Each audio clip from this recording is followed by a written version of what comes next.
और उसका कीमत जो है आपको लिख के दे देगा, वो कच्चा बिल कहलाता है। कच्चा बिल मान्य नहीं होता है ना, उसको कोई मान नहीं सकता है। दूसरा होता है पक्का बिल। पक्का बिल दुकानदार अपने दुकान के अनुसार, अपने दुकान के नाम के हिसाब से बनवाया रहता है, प्रिंट करवाया रहता है, एक डायरी के जैसे। जैसे ये है पक्का बिल, देखो दिख रहा है सबको? ठीक है।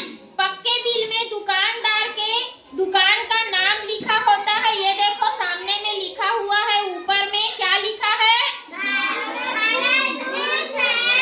स्टेशनरी। दुकान का नाम लिखा होता है और पूरा इस तरह से बना हुआ होता है। ठीक है, ये पक्का बिल होता है। पक्का बिल में जब दुकानदार बिल बना के देता है तो वो मान्य होता है। ठीक है, इसमें देखो कॉलम बना हुआ होता है जिसमें सामान का विवरण लिखना रहता है।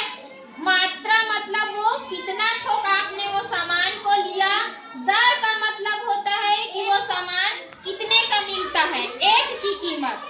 और यहाँ पे कुल राशि है ना, यहाँ पे दुकानदार का हस्ताक्षर होता है, वही सबूत रहता है कि ये बिल जो है इस दुकान का है, जो भी अमुक दुकान है उसका है। सामने ऊपर में लेने वाले के, जो लेने आया है उसका नाम लिखते हैं, दिनांक जिस दिन हम सामान खरीदते हैं, और क्रमांक मतलब वो जो बिल कैवा नंबर का रहता है उस क्रमांक को लिखते हैं। अच्छा ये बताओ, ये बिल जो होता है दुकानदार देता है, इसके क्या फायदे होते हैं? बताओ, चलो आलिया बताओ क्या फायदे होते हैं बिल का? बिल क्यों दिया जाता है या लिया जाता है?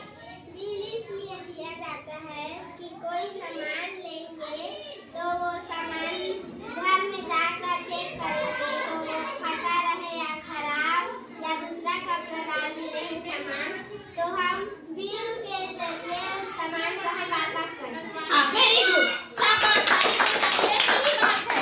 बिल लेने का या देता है उसका फायदा ये है कि बिल के द्वारा यदि हम कोई सामान लेके घर में गए और पता चला कि वो सामान खराब है, कपड़ा लेके गए मान लो कटा फटा है, तो बिल को लेके हम दुकान में जाएंगे तो वो दुकानदार उसको बदल लेगा, अदला बदली कर सकते हैं।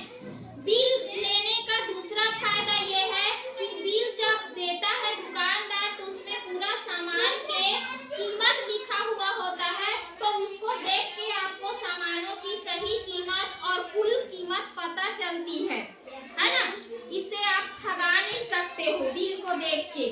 ठीक है, तीसरा बात दुकानदार के लिए फायदा रहता है, क्योंकि अगर दुकानदार बिल दिया है तो उसके पास भी सबूत रहता है कि कोई भी सामान मेरे दुकान का है।